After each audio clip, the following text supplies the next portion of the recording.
네, 안녕하세요. 연합인포맥스 이마람 특파원입니다.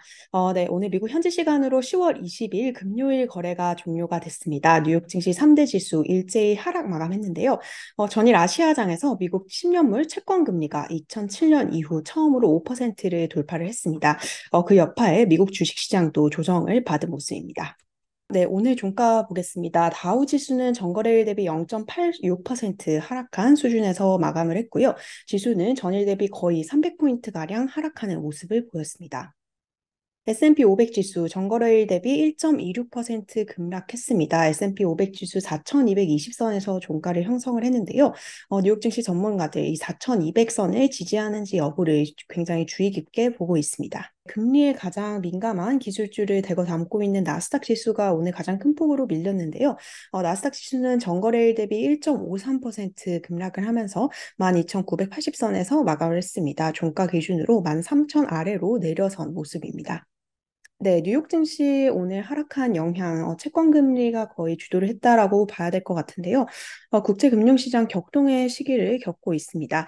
전일 아시아장에서 미국의 10년물 채권 금리가 5%를 돌파를 했는데요. 이건 2007년 이후 처음으로 미국 10년물 국채 금리가 5% 위로 올라온 것입니다. 지금 5%라는 굉장히 중요한 심리적인 저항선이 뚫린 상황이고요. 증시 그리고 전체적인 금융시장에 엄청난 부담으로 작용을 하고 있습니다. 오늘 뉴욕장에서 미국 10년물 국채 금리는 5%에서는 살짝 내려오는 모습을 보였습니다. 이제 급등한 이후에 다시 반락하는 모습을 보이면서 뉴욕 증시 마감 무렵 전일 대비 6bp 정도 내리면서 4.92% 수준을 나타냈지만요. 여전히 이 금융시장 참가자들은 10년물 채권 금리가 5%까지 급등했던 것에 대한 이 충격을 소화를 하고 있는 것 같습니다. 주식시장 그리고 경제 전문가들 미국 10년물 금리가 5%까지 오른 것에 대해서 굉장히 우려를 하고 있습니다. 이 5%라는 벤치마크 채권 금리는 미국의 부동산 쪽의 모기지 금리라든지 미국인들의 자동차 할부금 그리고 미국인들의 신용카드 빚 등에 이제 전체적으로 엄청난 영향을 미칠 수 있다라고 얘기를 했고요. 이 5% 금리가 계속 이어진다면 그 영향은 아마 경제를 부숴버릴 수 있을 정도로 어마어마할 것이다라는 분석을 내놨습니다. 모건 스탠리가 이렇게 분석을 했는데요. 미국 채권 금리 5%는 무조건 매수 레벨이다라고 얘기를 하면서 채권이 굉장히 싼 레벨이다라고 주장을 했고요. 그렇기 때문에 위험자산인 증시보다는 채권 쪽으로 이제 좀 쏠려가는 이런 현상이 증시 하락세를 더욱더 악화를 시켰습니다. 지금 계속해서 중동의 전쟁 상황은 이어지고 있습니다. 이런 상황에서 주식시장은 조정을 받고 채권시장 역시 투매를 겪고 있지만요. 원자재 시장을 중심으로 한 강세는 이어지고 있는 상황입니다. 특히 이 안전 피난처로 불리는 금의 가격이 폭등을 하고 있는 상황인데요. 오늘 금 선물 가격이 장중에 온스당 2,000달러를 상회를 했습니다. 지금 금 가격은 이스라엘과 하마스의 전쟁 이후 150달러 이상 폭등을 한 상태이고요. 전문가들은 만약 이 갈등이 심각해진다면 금 가격이 하루에 100달러 이상도 더 오를 수 있다라고 전망을 하고 있는 상황입니다. 비트코인 역시 오늘 3만 달러를 돌파를 했는데요. 8월 이후 거의 석 달 만에 처음으로 3만 달러를 돌파를 했습니다. 이 금리가 오르면서 대체 투자로 금과 비트코인 가격이 오르고 있는 상황입니다. 네, 동시에 월가의 공포지수로 불리는 빅스는 올랐습니다. 빅스가 지금 전일 대비 1.5% 가까이 오르면서 20을 상회를 하고 있는 상황인데요. 이 빅스는 미국 은행권의 위기가 있었던 지난 3월 이후 가장 높은 수준을 유지를 하고 있습니다. 네, 이렇게 높은 시장 변동성의 상황, 그리고 국제 금융시장이 채권 시장 중심으로 엄청난 격동을 이어가는 상황 속에서 과연 이제 주식시장은 어느 방향으로 갈지 상당히 주목이 되고 있습니다. 지금 이제 주식시장 참가자들은 거의 채권 시장을 관망하고 있는 상태다라고 볼 수 있을 것 같고요.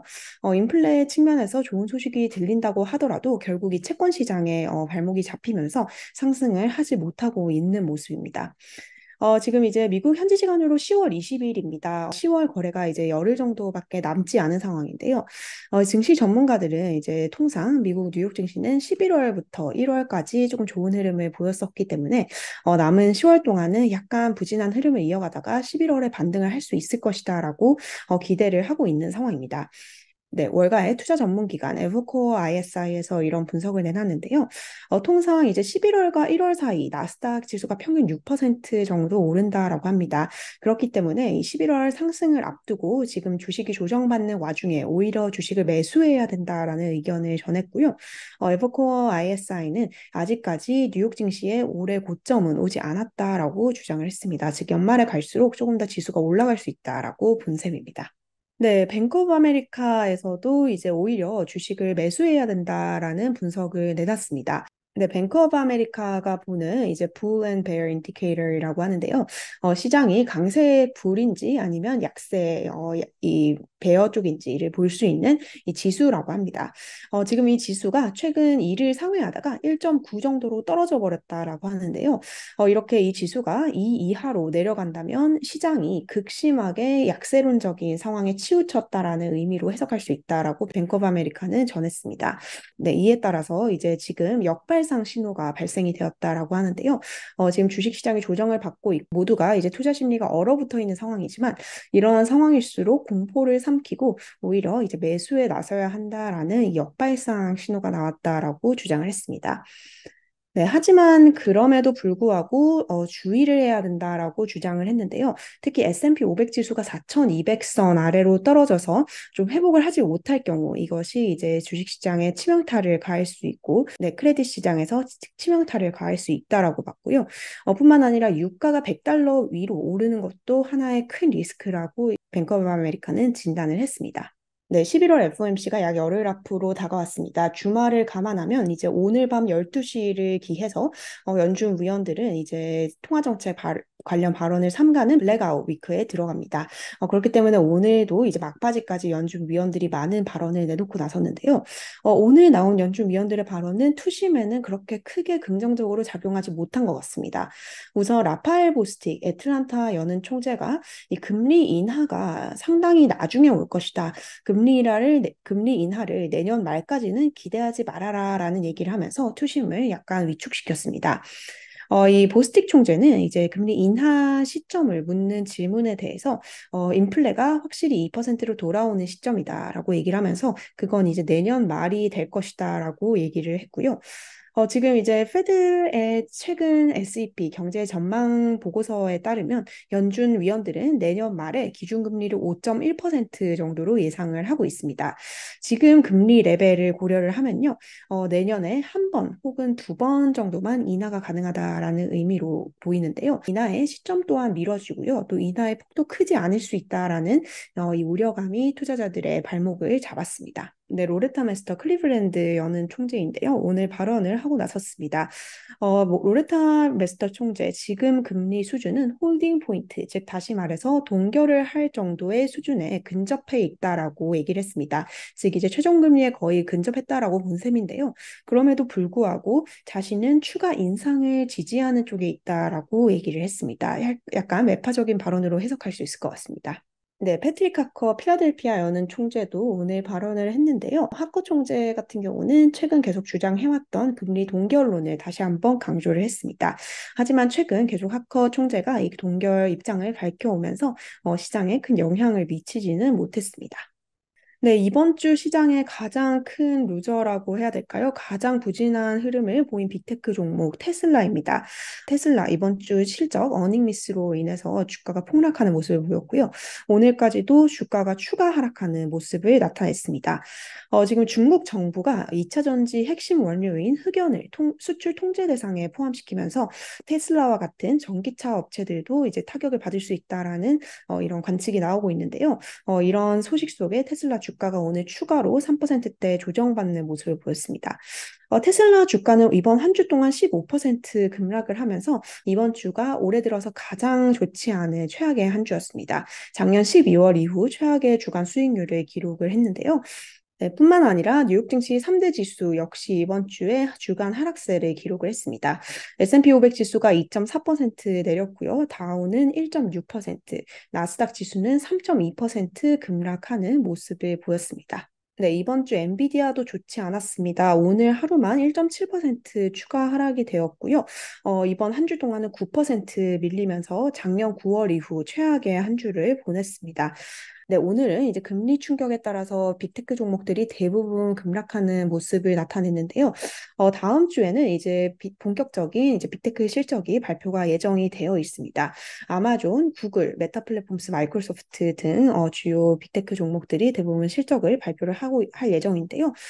메타 플랫폼스에 대해서는 이제 실적이 상당히 괜찮을 수 있다라는 월가의 견해가 나오고 있는 상황입니다. 네, 오늘 3대 지수 일제히 급락하면서 S&P 500 구성하고 있는 전 섹터 하락을 했습니다.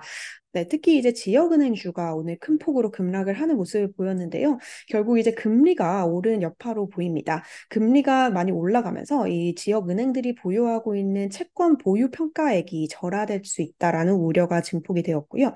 이에 따라서 S&P 500 지역은행 ETF가 4% 정도 하락하는 모습을 보였습니다. 네, 실적 발표한 기업이 있는데요. 아메리칸 익스프레스 주가가 5% 이상 급락을 했습니다. EPS는 호조를 보였지만 매출이 예상치 수준이었고요. 비이자 수익은 예상을 하회했고, 뿐만 아니라 금리 우려가 겹치면서 아메리칸 익스프레스 주가가 급락한 것으로 보입니다. 네, 오늘 태양광 관련 업체들도 주가가 급락하는 모습을 보였습니다. 오늘 솔라에지의 주가가 거의 30% 가까이 폭락을 하면서 이 태양광 관련 주가들의 급락세를 주도를 했는데요. 태양광 업체 솔라에지 3분기 매출 가이던스를 하향을 하면서 주가가 폭락하는 흐름을 보였습니다. 또 유전 서비스 업체인 슐럼버거 같은 경우도 매출이 예상치를 밑돌면서 주가는 3% 정도 떨어졌습니다. 네, 이번 한 주 역대급 고금리 그리고 중동의 전쟁 등으로 인해서 뉴욕 증시 크게 조정을 받는 모습을 보였는데요. 이제 다음 주에는 주요 빅테크 기업들의 실적이 발표가 예정이 되어 있고요. 뿐만 아니라 미국의 3분기 GDP 그리고 연준이 선호하는 물가 지수인 PCE 가격 지수 등이 발표가 예정이 되어 있습니다. 제가 준비한 소식은 여기까지고요. 저는 다음 주 뉴욕 증시 정보와 함께 돌아오도록 하겠습니다. 감사합니다.